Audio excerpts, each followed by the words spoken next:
আলহামদুলিল্লাহ ওয়াসসালাতু ওয়াসসালামু আলা রাসূলিল্লাহ ওয়া আলা আলিহি ওয়া সাহবিহি আজমাইন আম্মা বা'দ। উপস্থিত পবিত্র জুমায় উপস্থিত সম্মানিত মুসল্লিবৃন্দ, প্রশংসা আল্লাহ পাকের, আলহামদুলিল্লাহ। দরুদ তাসলিম হযরত মুহাম্মদ মুস্তাফা সাল্লাল্লাহু তাআলা আলাইহি ওয়াসাল্লামের প্রতি। আল্লাহুম্মা সাল্লি আলাইহি আল্লাহুম্মা বারিক আলাইহি।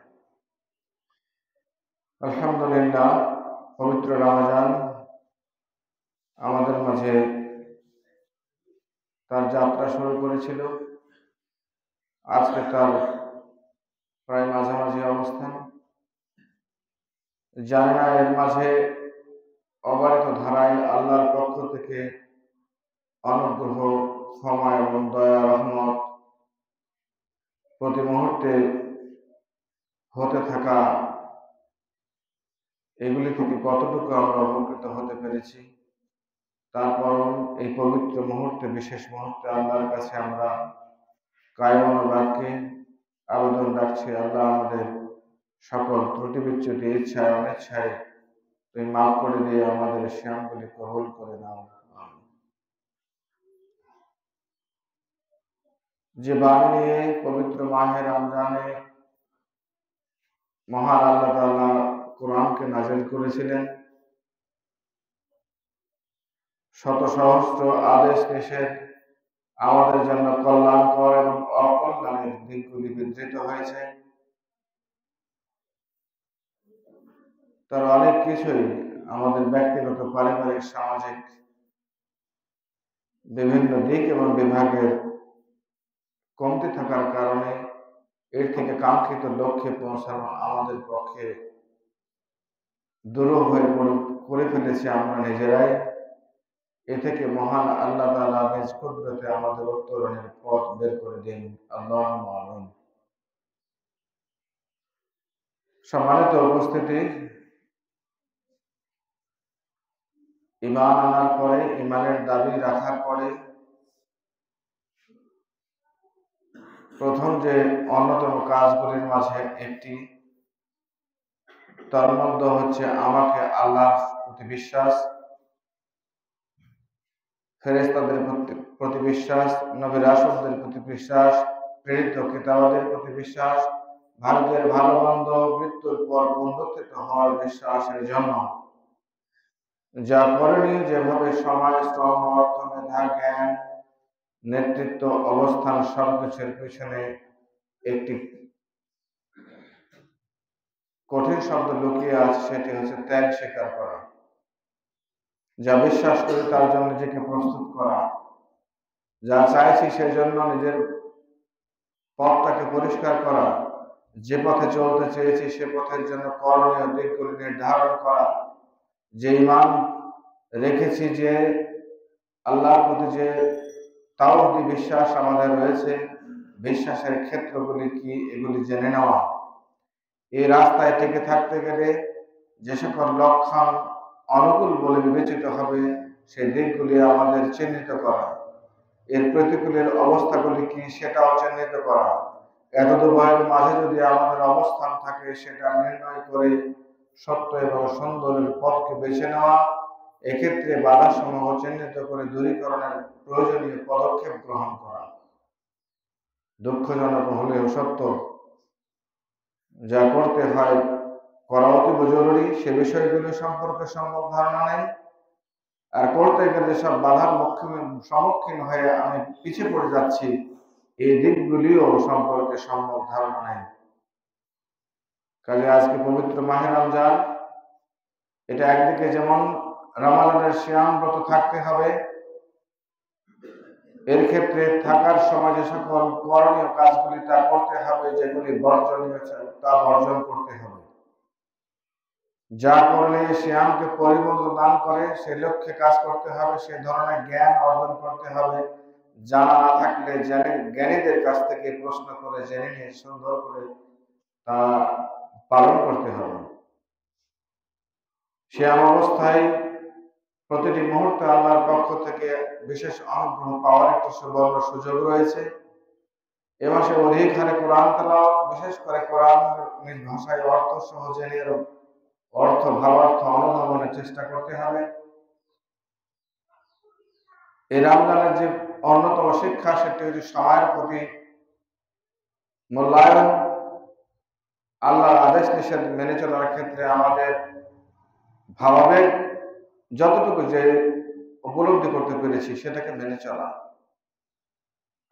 যেসব কাজগুলি সিয়ামকে নষ্ট করে দেয় তা থেকে দূরে থাকা। যে সকল কথা, কাজ এবং চিন্তা আমাদের সিয়ামকে শুধু নষ্টই নয় বরঞ্চ কঠিন পাপে প্রশ্নবিদ্ধ করে ফেলে, সে সকল দিকগুলি আমাদের সাবধানতার সঙ্গে অবলম্বন করা।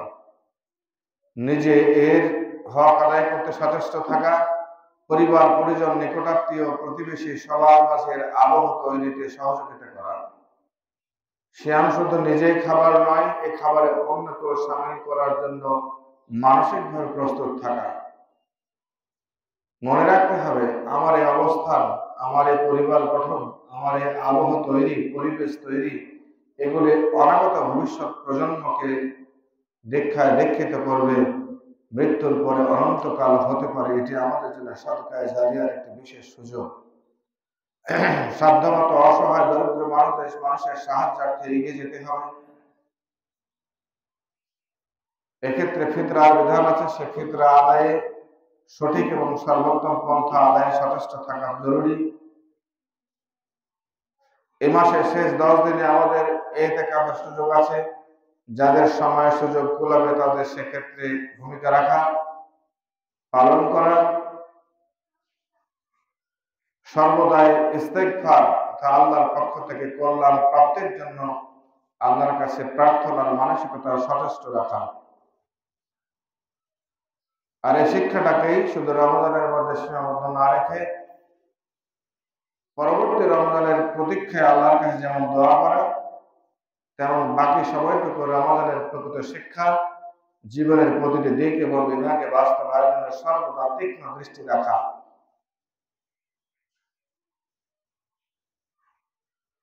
এটা মাছকে বাঁচিয়ে রাখতে গেলে যেমন 4 জন্য প্রয়োজন, যে কোনো উপায়, যে কোনো পদ্ধতি, যে কোনো অবস্থায় পানি, ঠিক ইমানকে বাঁচিয়ে রাখতে গেলে কোরআনের দীক্ষায় দীক্ষিত হয়ে সর্বদা জিকির, আমল, এ ব্যাপারে অনুকূল পরিবেশে অবস্থান একইভাবে জরুরি। প্রিয় উপস্থিতি, প্রতি সপ্তাহে জুমা আমাদের সামনে আল্লাহর পক্ষ থেকে বিশেষ নিয়ামত স্বরূপ এসে যায়। এই জুমায় প্রাপ্ত জ্ঞান আমাদের পরবর্তী জীবনের আমলের জন্য এক বিশেষ সুযোগ বহন করে। এটিকে কার্যকরী করার জন্য প্রত্যেক ইমানের দাবিদার নারী এবং পুরুষকে সর্বদাই সজাগ দৃষ্টি থাকা প্রয়োজন। মনে রাখতে হবে, একজন পুরুষের পক্ষে যেমন পরিবারের সব দিক খেয়াল করা সম্ভব নয়, তার সীমাবদ্ধতা আছে, সীমারেখা আছে। অনুরূপভাবে একজন পরিবারকে শুধু নারী সব দিক থেকে সচেষ্ট রাখতে পারবে এটিও সঠিক নয়। নারী পুরুষের পরিবেশ মিলে নিজেরা কি করে রমাদানের শিক্ষা তথা ইমানের দাবি পূরণে সারা বছর আমাদের জ্ঞান থাকার পূর্ব পর্যন্ত আমরা আল্লাহর পক্ষ থেকে প্রাপ্ত জ্ঞান অনুযায়ী আমল করতে পারি, সেজন্য সর্বদা সজাগ থাকতে হবে। আমরা যতক্ষণ আসি ততক্ষণ আমাদের ছেলে মেয়ে পরিবারে কোরআনের শিক্ষা, হাদিস থেকে প্রাপ্ত শিক্ষা, রাসূল সাল্লাল্লাহু আলাইহি ওয়াসাল্লাম যেভাবে দেখিয়ে দিয়েছেন ব্যক্তি, পরিবার, সমাজ এবং রাষ্ট্র গঠনে মুমিনের ভূমিকা কি হওয়া উচিত, সেজন্য সবাইকে সর্বদা সচেষ্ট থাকতে হবে। মনে রাখতে হবে, এই সময় এভাবে আমরা বেশি দিন থাকবো না। যে কোনো সময় এ যাত্রাপথ রুদ্ধ হয়ে যেতে পারে। সেদিন যাদেরকে রেখে যাচ্ছি তারা যেন আমাদের জন্য কল্যাণকর সম্পদে পরিণত হয়, অকল্যাণ বয়ে না আনতে পারে। প্রিয় উপস্থিতি, তাই সব ক্ষেত্রে যেটি প্রয়োজন সেটি হচ্ছে ইমানের দাবি পূরণে সর্বদা ত্যাগের মানসিকতা তৈরি করা। এ বিষয়ে সংক্ষিপ্ত কথা বলবো ইনশাআল্লাহ।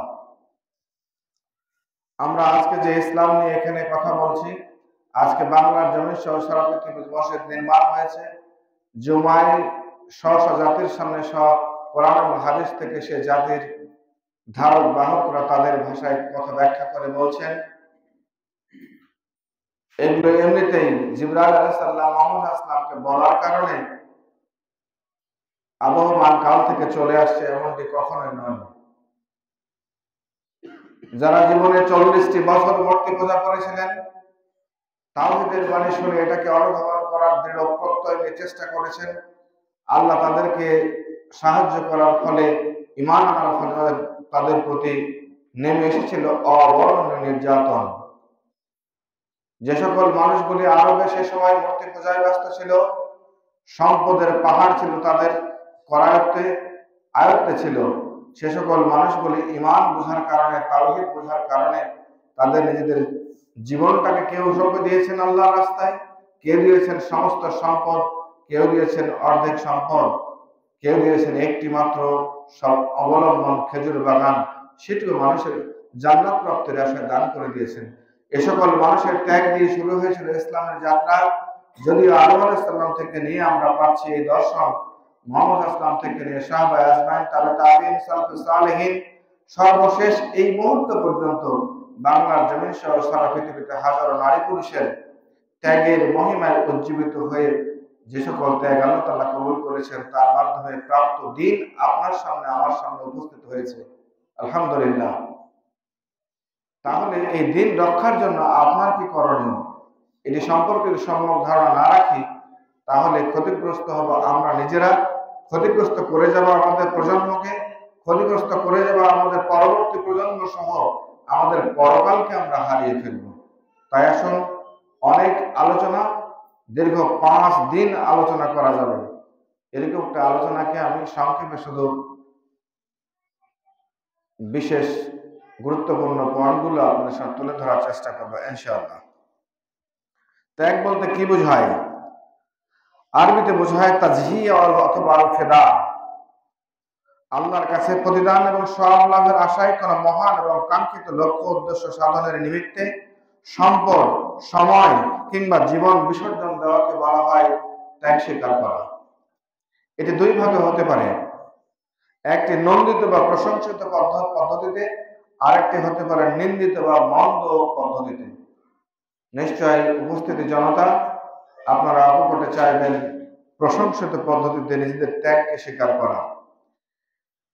এটি হতে পারে এরকম, আমরা উদাহরণস্বরূপ পেয়ে থাকবো, ইব্রাহিম আলাইহিস সালামকে যখন তার সন্তানকে কুরবানি করতে বললেন, তখন তিনি সরাসরি স্বীয় সন্তানের সাথে পরামর্শ করে কোন দ্বিধা না করে জবাই করতে উদ্যত হয়েছিলেন। এটি কি উৎসর্গ? আবু বকর, ওমর, ওসমান, আলী রাদিয়াল্লাহু তাআলা আনহুম সহ খাদিজা রাদিয়াল্লাহু তাআলা আনহা তাদের জীবনের সমস্ত সম্পদ ব্যয় করেছিলেন। বদর, উহুদ, খন্দক সহ রাসূল ইসলামের জীবদ্দশা এবং তার পরবর্তী জীবন আজ অবধি ইসলামকে জিন্দা রাখার জন্য যত নারী পুরুষ, যুবক যুবতী দিন প্রতিষ্ঠার জন্য নিজেদের জীবন বিসর্জন করেছেন, এগুলি হচ্ছে প্রশংসিত পন্থায় আল্লাহর জন্য নিজেদেরকে ত্যাগ স্বীকার করা। পক্ষান্তরে নিন্দিত উৎসর্গ হচ্ছে এগুলি মানুষ শিরকের মাধ্যমে, কুসংস্কারের মাধ্যমে পৃথিবীতে নিজেকে টিকে রাখার জন্য কারো মাধ্যমে, যেমন মাজারে ফুল দেওয়া, মাজারে টাকা দেওয়া, অথবা গরু খাসি দিয়ে দেওয়া, এরকম নিন্দিত কোন পদ্ধতিতে নিজেদের ত্যাগ স্বীকার করে আল্লাহর সন্তুষ্টি লাভের বৃথা চেষ্টা করা। নিশ্চয় প্রিয় উপস্থিতি, আপনারা চাইবেন না আপনাদের প্রতিটি ত্যাগ, সময়ের কোরবানি, জানের কোরবানি, মানের কোরবানি, সবগুলি যেন প্রশংসিত পন্থায় হয়, আর যেগুলি আল্লাহ তাআলা কবুল করে থাকবেন, ইনশাআল্লাহ আমরা সেদিকে চেষ্টা করব। ত্যাগ স্বীকারের মাধ্যমগুলি কি হতে পারে? প্রথমত হতে পারে জীবন উৎসর্গ। সূরা আহজাব আয়াত নম্বর 23 মহান আল্লাহ বলছেন, মিনাল মুমিনিনা রিজালুন সাদাকু মা আহাদুল্লাহ আলাইহি ফামিনহুম মান কাযা তাহারাহু ওয়া মিনহুম মান ইয়ানতাজিরু ওয়া মা বাদদালু তাবদীলা। মুমিনদের মধ্যে অনেকে আল্লাহর সাথে তাদের কৃত অঙ্গীকার পূর্ণ করেছে, কারণ ইন্নাল্লাহা আশতারা মিনাল মুমিনিনা আনফুসাহুম ওয়া আমওয়ালাহুম বিআন্না লাহুমুল জান্নাহ। যারা ঈমানের দাবিদার, তাদের জীবনটাকে বিক্রি করে দিয়েছে আল্লাহর কাছে জান্নাতের বিনিময়ে। সুতরাং জান্নাত প্রাপ্তির জন্য কখনো যদি জীবন দিতে হয়, সেজন্য তারা কখনো পিছু পা হয়নি। চাওয়া প্রয়োজন মাত্র তারা তৎক্ষণাৎ নিজের জীবনকে উৎসর্গ করেছে। তাদের কেউ মৃত্যুবরণ করেছে এবং কেউ প্রতীক্ষায় রয়েছে। তাহলে কেউ নিজেদেরকে আল্লাহর কাছে মকবুল হওয়ার রাস্তায় চলে গেছেন, আর কেউ বা প্রতীক্ষায় আছে প্রয়োজন হলে আমি যে কোনো সময় আল্লাহর জন্য, দিনের জন্য নিজেকে সঁপে দেব। তাহলে এই রাস্তা তখনও ছিল, এখনো আছে। আর তাদের অঙ্গীকার আদৌ পরিবর্তন করেনি। যারা ইমানের প্রকৃত দাবিদার, আল্লাহর কাছে প্রশংসিত ভাবে নিজেকে ত্যাগ করতে চায়, তারা কেউ চলে যাবে, কেউ হয়তো টিকে এখনো আছে, কিন্তু কেউ পরিবর্তন করবে না তাদের। আমরা যদি জান্নাতের বিনিময়ে নিজেকে বিক্রি করেছি বলে মনে করি, তাহলে ওয়াদা থেকে পিছপা হওয়ার কোনো সুযোগ নেই। রাসূল করিম সাল্লাল্লাহু আলাইহি ওয়াসাল্লাম সহিহ মুসলিম 1889 নম্বর হাদিসে বলছেন, সর্বোত্তম জীবন হলো সেই ব্যক্তির জীবন যে আল্লাহর পথে জিহাদের জন্য ঘোড়ার লাগাম ধরে থাকে। যখনই ডাক আসবে সে ঘোড়ায় উঠে সামনে দৌড় দিবে। যথাস্থানে শত্রুকে হত্যা এবং নিজের শাহাদাতের সন্ধান করবে। অথবা ওই লোকের মতো যারা এই বিশৃঙ্খল পরিবেশ থেকে নিজেকে আলাদা করে নিজের মেষ বা ছাগলের পাল নিয়ে উঁচু পাহাড়ে চলে গেছে, সেখানে সে আল্লাহকে ডাকছে, জিকির আজকার করছে এবং নির্জনে সর্বদা আল্লাহর ইবাদতে মগ্ন আছে। দুটির কোনটিতে অবস্থান করছে? না আমরা দুনিয়ার এই শিরক, বিদআত, কুসংস্কার, মানব রচিত মতবাদের কাছে মাথা নত করে এর বেড়াদের নিজেদেরকে জড়িয়ে ফেলেছি, জড়া থেকে মুক্ত রাখতে পেরেছি, আর না জিহাদের জন্য আমাদের উটটাকে প্রস্তুত রাখতে পেরেছি। আমাদের অবস্থানটা আজকে পরিষ্কার করার সময় এসেছে। 2 নম্বর পয়েন্ট, অর্থ সম্পদ উৎসর্গ করা। 9 নম্বর সূরা 41 নম্বর আয়াতে আল্লাহ তাআলা স্পষ্ট বলছেন, ইনফিরু খিফাফা ওয়া সাকালা ওয়া জাহিদু বিআমওয়ালিকুম ওয়া আনফুসিকুম ফি সাবিলিল্লাহ যালিকুম খায়রুল লাকুম ইন কুনতুম তা'লামুন। আল্লাহ বলছেন যে অল্প হও বা অধিক সংখ্যক হও, জিহাদের আহ্বান আসা মাত্রই তোমরা বেরিয়ে পড়ো তোমাদের জান এবং মাল নিয়ে আল্লাহর রাস্তায়। এটি তোমাদের জন্য কল্যাণকর যদি তোমরা এই কাজটা বুঝো। তাহলে কি হলো এখানে? দ্বিতীয় পয়েন্টটাই হচ্ছে আল্লাহর কাছে কাঙ্ক্ষিত লক্ষ্যে পৌঁছানোর জন্য দ্বিতীয় পয়েন্ট, অর্থ সম্পদ উৎসর্গ করা। আবু দাউদ 2504 রাসূল করিম সাল্লাল্লাহু আলাইহি ওয়াসাল্লাম বলছেন, তোমরা মুশরিকদের বিরুদ্ধে তোমাদের মাল, জান ও জবান দ্বারা জিহাদ করো। আজকে মুশরিক দেখতে পাচ্ছি না? আজকে আমাদের আশেপাশে মুসলমান নামধারী বাহ্যত দৃষ্টি দেখতে পাচ্ছি বা মনে করছি তারা যে শিরকের পর্যায়ে আছে একদিক, আর একদিকে এদেরকে সহযোগিতা করছে প্রকাশ্য এবং অপ্রকাশ্যভাবে মুশরিকরা, কাফেররা, বেদিনরা। এটা কি দেখতে পাচ্ছি না? দেখতে না পেলে তো আপনি ইমানের কাতারে আসতে পারবেন না, এটাই স্বতঃসিদ্ধ কথা। অথচ আল্লাহ বলছেন তোমরা এর বিরুদ্ধে জান, মাল এবং জবান দিয়ে জিহাদ করো। প্রিয় উপস্থিতি, জবান দিয়ে সত্য কথায় বলছি না, জবান দিয়ে মিথ্যার বিরুদ্ধে কথা বলছি না, জবান দিয়ে ষড়যন্ত্রের বিরুদ্ধে কথা বলছি না, জবান দিয়ে অসত্যের বিরুদ্ধে দাঁড়ানোর সাহস করছি না। অথচ আল্লাহর কাছে রমাজান সহ সারা বছর রহমত এবং তার পক্ষ থেকে ক্ষমা লাভের জন্য দুআ করে চোখের অস্ত্র বিসর্জন দিতেও আমরা দ্বিধাবোধ করছি না। আপনার আমার অবস্থানকে আজকে পরিষ্কার করতে হবে। মহান আল্লাহ সূরা ইমরান আয়াত নম্বর 92, লান তানালুল বিররা হাত্তা তুনফিকু। আর ত্যাগ করতে গেলে ত্যাগ আগে বললেন, আগের আয়াতে আগে মাল দিয়ে তারপরে জান দিয়ে। যদি তোমরা বুঝো এর মাঝে রয়েছে কল্যাণ, তোমরা ততক্ষণ পর্যন্ত কল্যাণ লাভে ধন্য হবে না যতক্ষণ যা তোমরা নিজেরা ভালোবাসো তা আল্লাহর রাস্তায় দান না করবে। আল্লাহ রাসূল কোরআনে আল্লাহর পক্ষ থেকে এই আয়াতটি যখন ঘোষণা করলেন, আবু তালহা রাদিয়াল্লাহু তাআলা আনহু আল্লাহ রাসূলের কাছে এসে বললেন যে আমার বাইরুহা নামে একটি বাগান আছে বিশাল, যেটি আমার কাছে খুব প্রিয়, এটি আমি আল্লাহর রাস্তায় দান করে দিলাম। সুবহানাল্লাহ। আয়াত নাযিল হলো কি? যা তোমাদের কাছে প্রিয় সেটা আল্লাহর কাছে দান না করা পর্যন্ত আল্লাহর কাছে তোমরা প্রিয় হতে, কল্যাণ লাভ করতে পারবে না। সঙ্গে সঙ্গে তাই দিয়ে দিলেন। তিনি বললেন যে এটা দিয়ে দিলাম, আপনি যাকে খুশি তাকে দান করেন। আল্লাহ রাসূল বললেন খুব লাভজনক সম্পদ এটি, তুমি যে কাজটা করলা। অথবা বাগানটি তার আত্মীয় স্বজনের মাঝে তিনি বন্টন করে দিলেন। অনুরূপভাবে জান্নাতের একটি খেজুর গাছের বিনিময়ে আরো বসুন দিলেন যে কে আছো দান করবার বিনিময়ে আল্লাহর কাছে জান্নাতে একটি গাছ পাবা। আবু দাহদা একজন ইয়েতিমকে তার দামি বাগানকে দান করে দিলেন, কারণ বাগানের বিনিময়ে প্রয়োজন আমার জান্নাতে একটি গাছ। এভাবে ত্যাগের ইতিহাসে উজ্জীবিত হয়ে অতীত ইতিহাস রচিত হয়েছে। আর যে পথ ধরে আজকে আপনার সামনে ইসলামের নামক একটি অমীয় বাণী কথাগুলি আপনাদের সামনে উদ্ধৃত করা হচ্ছে, প্রশ্ন হচ্ছে এই জায়গায় দাঁড়িয়ে কি করা প্রয়োজন? এটি আপনাকে আমাকে খুঁজে ফিরে সঠিক পথের সন্ধান তালাশ করা জরুরি। ৩ নম্বর পয়েন্ট, ত্যাগের মহিমায় উজ্জীবিত হয়ে যে কাজটি করতে হবে সেটি হলো সময় উৎসর্গ। আল্লাহ আপনাদের সামনে বলার সুযোগ করে দিয়েছিল, বহুবার বলেছি টাইম ম্যানেজমেন্ট, সময়ের গুরুত্ব। আল্লাহ কখনো বলেছেন ওয়াল আসর, আসরের সময়ের শপথ, কখনো বলেছেন ওয়াদ-দুহা, কখনো বলেছেন ওয়াল লাইল, কখনো বলেছেন ওয়াস-শামস।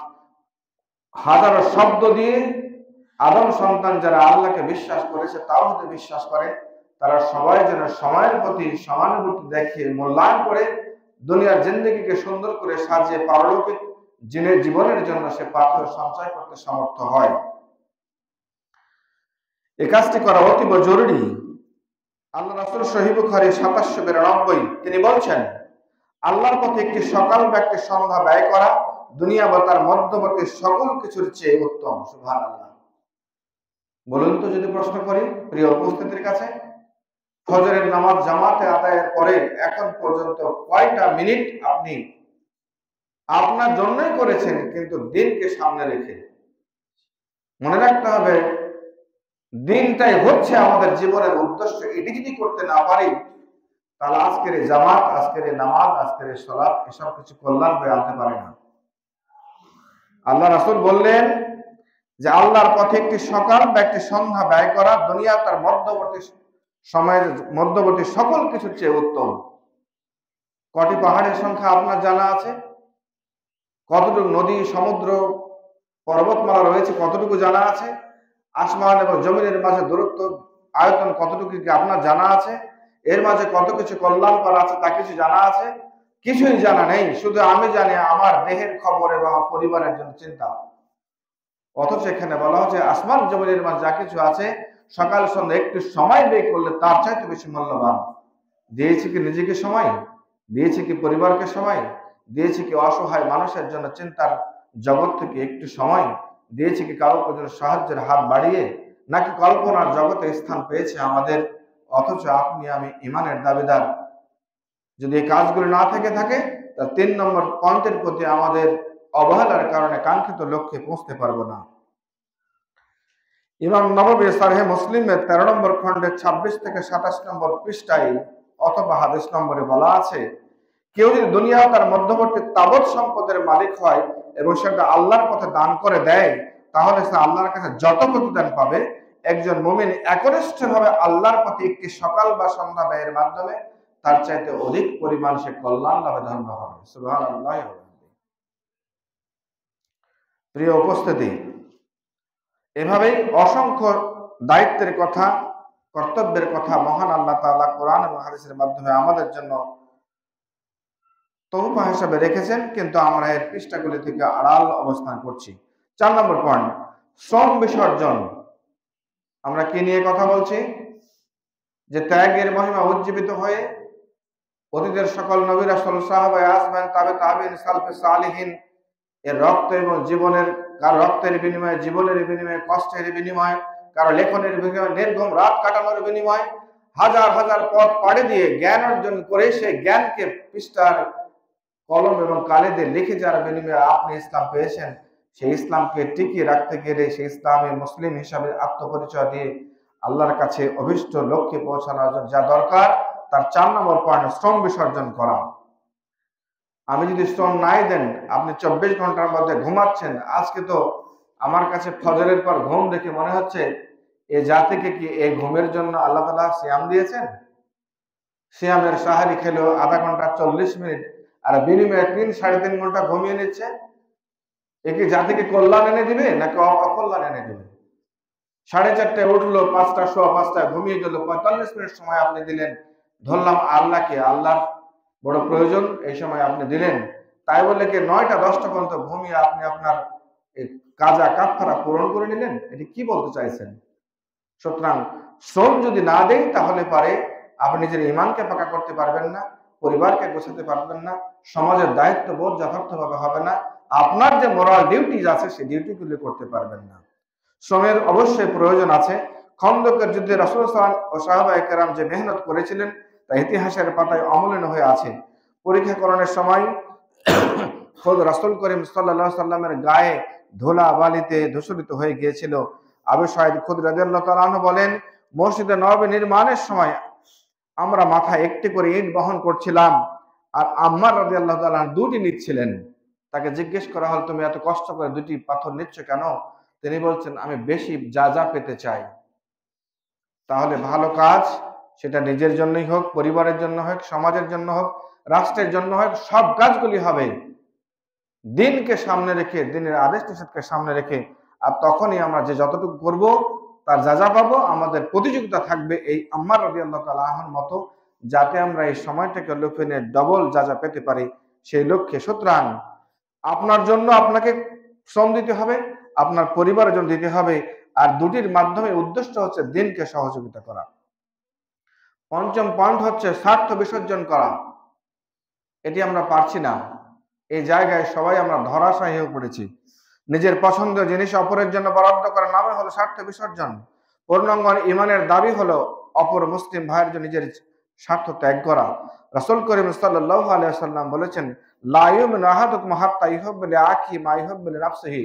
তোমাদের মাঝে ওই ব্যক্তি কখনোই পূর্ণ ইমানদার হতে পারবে না যতক্ষণ সে নিজের জন্য যা পছন্দ করে তা অন্যের জন্য পছন্দ করতে হবে। বলুন তো এই জায়গায় আমার অবস্থান কি? তিনি আরো বলছেন যে, ওয়াজিবুন নাস মা তুহিব্বু লিনাফসিকা তাকুন মুসলিমান। তুমি নিজের জন্য যা পছন্দ করো মানুষের জন্য তা পছন্দ করবে, তাহলে পূর্ণ মুসলিম হতে পারবে। বলুন তো আমার অবস্থান কোথায়? তিনি আরো বলছেন, আনসারদের মধ্যে আমি সর্বাধিক, সাহাবী বলছেন আব্দুর রহমান ইবনে আউফ কে বলেছিলেন আল্লাহ রাসূল যে, আনসারদের মধ্যে আমি সর্বাধিক সম্পদের অধিকারী, আমি আমার সম্পদকে দুই ভাগে ভাগ করে দেব। আমার দুজন স্ত্রী থাকলে আপনার যাকে পছন্দ হয় বলুন, আমি তাকে তালাক দিয়ে ইদ্যত পূরণের পর আপনি তাই করবেন। এভাবে মক্কা থেকে মদিনায় হিজরত করার পরে মদিনার আনসাররা নিজের জমি দিয়ে, বাগান দিয়ে, এমনকি নিজের স্ত্রী দিয়েও সহযোগে নিজের স্বার্থ ত্যাগ করেছে। আমি তো এটা পছন্দ করি, তাহলে আমার ভাইয়ের তো এখন নাই, সে তো রিক্ত হস্তে এক দেশ থেকে আরেক দেশে শুধু ঈমান আনার জন্য এসেছে, সুতরাং তাকে তাই দিয়েছিলেন। এভাবে অজস্র কোরআন এবং হাদিসের কথা এখানে আমরা পেয়ে যাচ্ছি। ৬ নম্বর পয়েন্ট, পদ এবং মর্যাদা বিসর্জন। পদের ক্ষমতাধর যারা, আমি আমার পদে আছি, আমরা যাদের অধীনস্থ আছি সেই জায়গাগুলোতে দেখছি আমরা সবাই, যারা ব্যবসা করি সেখানে দেখছি, চাকরি করি সেখানে দেখছি, শ্রম দেই সেখানে দেখছি, গ্রামে যারা মাতব্বরি করছেন আর আমরা যারা মাতব্বরের শিকারে হয়ে আছি তারা দেখছি, এভাবে চেয়ারম্যান দেখছি, মেম্বার দেখছি, এমপি দেখছি, সরকার দেখছি, আন্তর্জাতিক মরলিপনা সবারই দেখছি। পদ এবং মর্যাদা তারা কতটা কুক্ষিগত রেখে অধীনস্থদের প্রতি অবিচার করছে। আর যদি আমার ভাই রক্তে রঞ্জিত হয় তখন এক বিধান, আজ মুসলিম ভাই আক্রান্ত হয় তাহলে আর এক বিধান। একই মুখে দুই রকম বাণী আমাদের মডলদের মুখ থেকে আমরা পাচ্ছি। প্রিয় উপস্থিতি, সুতরাং পদ এবং মর্যাদা আল্লাহর পক্ষ থেকে আসে। যদি এটা চেয়ে নেই তাহলে জবাবদিহি করতে হবে, আর না চাইতে জাতি দেয় তাহলে আল্লাহ সাহায্য করবেন। সুতরাং এই জায়গায় অত্যন্ত সাবধানতার সাথে আমাদের পথ পাড়ি দিতে হবে। ৭ নম্বর পয়েন্ট, পরিবার পরিজনের মায়া বিসর্জন। বলুন তো এই জায়গায় আমার অবস্থান কি? পরিবারে একটু ভালো খাবারের জন্য কি কথা বলে অর্থ উপার্জন করছি? পরিবারকে একটু ভালো রাখার জন্য কি কথা অবলম্বন করছি? পরিবারের জন্য ভবিষ্যৎ গড়ার জন্য কোন পন্থা অবলম্বন করছি? পরিবারকে সবার সাথে সুন্দর রাখার জন্য কি পরিকল্পনা নিচ্ছি? এই জায়গায় ব্যাখ্যা না, অনেক কথা চলে যায়, আমি নিচে আন্ডারলাইন করেছি, কথাগুলি অতীব জরুরি ছিল। দুঃখজনক হলেও সত্য, আমরা এগুলো শুনবার জন্য প্রস্তুত নই। ৭ নম্বর পয়েন্ট, সদাচরণে ত্যাগ করা। আপনি যেখানে যেভাবে আমরা আছি সে জায়গায় আমাদের অধীনস্থ হোক, সমপর্যায় হোক, আপামর জনতা হোক, সবাই সদাচরণের প্রাপ্যতা যোগ্য।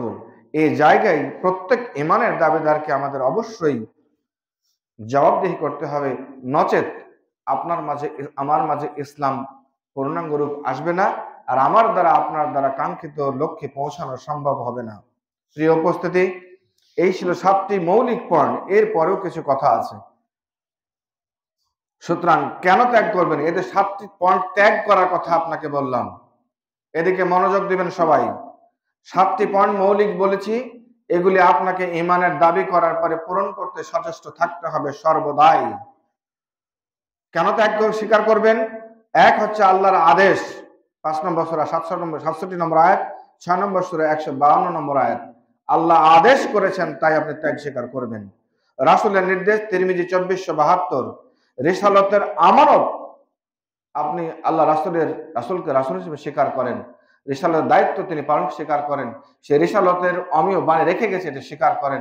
এই বাণী প্রতিষ্ঠার কারণে আপনাকে ত্যাগ স্বীকার করতে হবে। সকল দিনের উপর এই দিনকে বিজয় করার জন্য করবেন। 9 নম্বর সূরা 33 নম্বর আয়াত, 61 নম্বর সূরা 9 নম্বর আয়াত। সুতরাং সকল দিনের উপর এই ইসলামী মতাদর্শকে, দিনকে, জীবন বিধানকে প্রতিষ্ঠার কাজ শুধু কয়েকজনের নয়, সকল ঈমানের দাবিদারের। সুতরাং এই কাজটি করার জন্য আপনাকে ত্যাগ স্বীকার করতে হবে।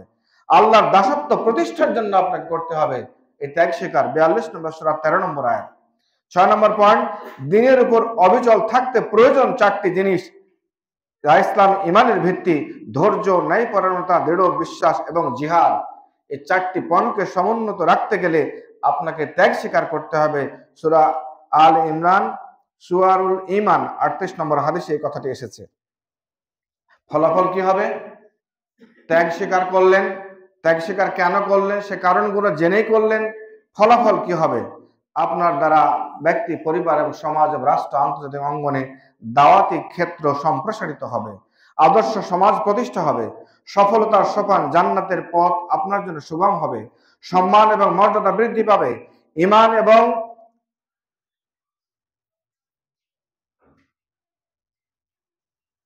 ঈমান পাকাপোক্ত হবে। প্রত্যেকের ঈমানে যে দাবি করছি, একে সব দিকগুলি পাকাপোক্ত হবে। বান্দার ক্ষমাপ্রাপ্ত হবে আল্লাহর পক্ষ থেকে, আযাব হতে নিষ্কৃতি পাওয়া যাবে, প্রভূত নেকি লাভ হবে, আল্লাহর নৈকট্য লাভ এবং আল্লাহর দিদার লাভে আপনি আখিরাতে সক্ষম হবেন ইনশাআল্লাহ। বাধা সমূহ কি? এই যে ত্যাগ স্বীকার করার জন্য আপনি এত কিছু ভাবলেন, এর বাধা আছে কিছু। বাধা কি? ইখলাসহীনতা। আল্লাহ বলছেন ইখলাসের সঙ্গে আমাদের দিনই সকল আমল কাজ করতে। কিন্তু যদি বাধা কি?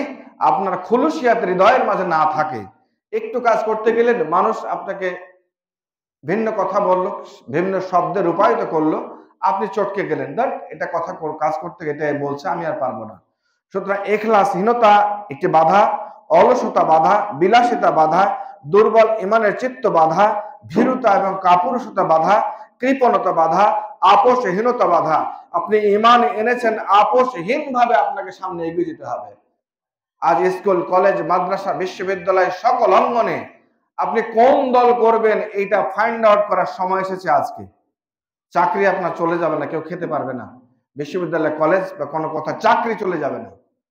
রাজনীতি সবাই করে, একটা মোড়ক বেঁধে দিয়েছে, সরাসরি নামে করা যাবে না, বিভিন্ন প্ল্যাটফর্মের নাম দিয়ে করা যাবে। এটা কি ধরনের কথা? সরাসরি হাত দিয়ে না করে ভিন্নভাবে করে, একই, কে জানে না কে কোন দল করে। সুতরাং যে মতাদর্শে বিশ্বাসী, সে মতাদর্শের নামে আপনাকে চিহ্নিত হতে হবে। সময় এসেছে আজকে। ত্যাগ স্বীকারের প্রশিক্ষণ এবং মানসিকতার অভাব, আর পার্থিব লোভ লালসা আকাঙ্ক্ষা বেশি থাকা, প্রবৃত্তি পূজারীদের সামর্থ্যহীনতা। যারা প্রবৃত্তির অনুসরণ করি, পরিবারের দাসত্ব করি, নিজের মন চাই তার দাসত্ব করি, শয়তানের দাসত্ব করি, তারা এগুলো তাদের বাধাগ্রস্ত হবে। দিনের পথে ত্যাগ স্বীকারের উপায় কি? কয়েকটি উপায় আছে। সর্বদা ঈমানকে তাজা রাখার জন্য আপনাকে চেষ্টা করা। এই জন্য কয়েকটি পয়েন্ট আপনার কাজ করতে হবে। আল্লাহর পরিচয় জানতে হবে, কোরআন নিজ ভাষায় তেলাওয়াত, আরবি ভাষায় তেলাওয়াত এবং নিজ ভাষায় অর্থ অনুধাবন করতে হবে, নেকির কাজ দ্রুত করতে হবে, সৃষ্টি নিয়ে চিন্তা করতে হবে, মৃত্যুকে সর্বদা স্মরণ রাখতে হবে। 2 নম্বর পয়েন্ট, সাহসী মুসলিম হিসেবে নিজেকে প্রতিষ্ঠা করতে হবে। 3 নম্বর, আখিরাতমুখী জীবন বা পরিবার গঠনে সচেষ্ট থাকতে হবে। 4 নম্বর, দানের অভ্যাস গড়ে তুলতে হবে। 5 নম্বর, শিশুদের মাঝে ত্যাগ স্বীকারের মানসিকতা তৈরি করতে হবে। 6 নম্বর, ধৈর্যশীল হতে হবে। 7 নম্বর, সবকিছুর উপর আল্লাহ ও রাসূলের প্রতি ভালোবাসাকে প্রাধান্য দিতে হবে। 8 নম্বর পয়েন্ট, ত্যাগী ও দিনদার মানুষের সাহচর্য থাকতে হবে। 9 নম্বর, সর্বদা অন্যের স্বার্থকে প্রাধান্য দিতে হবে। 10 নম্বর, অতীতে আল্লাহর পথে ত্যাগী বান্দাদের জীবনী উদ্ধার করতে হবে। 11 নম্বর এবং সর্বশেষ পয়েন্ট, হাদিস গ্রন্থগুলি পড়া, সিরাত গ্রন্থ পড়া এবং গ্রহণীয় সর্বজন গৃহীত ইসলামের সাহিত্যগুলি সর্বদাই অধ্যয়নে সচেষ্ট থেকে সামনে এগিয়ে যাওয়ার চেষ্টা করা। এভাবে আমরা ত্যাগ স্বীকারের জন্য নিজেকে, নিজের পরিবারকে, নিজের সমাজ এবং রাষ্ট্রকে উদ্বুদ্ধ করতে পারি, তাহলে আশা করা যায় পরকালে কাঙ্ক্ষিত লক্ষ্যে আল্লাহর পক্ষ থেকে ক্ষমা, দয়া এবং আমাদের প্রত্যাশিত আবাস গৃহ জান্নাত মিলবে ইনশাআল্লাহ। আল্লাহ আমাদের সেজন্য কবুল করুন, আমিন। পৃথিবীর শুরু থেকে যত মানুষ ইমানের দাবি নিয়ে চলে গেছেন, আল্লাহ সবাইকে নিজ অনুগ্রহে ক্ষমা করে দিন, আমিন। যারা ইমানের কথা বলতে গিয়ে আজ অবধি পৃথিবী ত্যাগ করেছেন, তাদের ভুল ভ্রান্তি ক্ষমা করে দিয়ে তাদেরকে শহীদের মর্যাদা দান করুন, আমিন।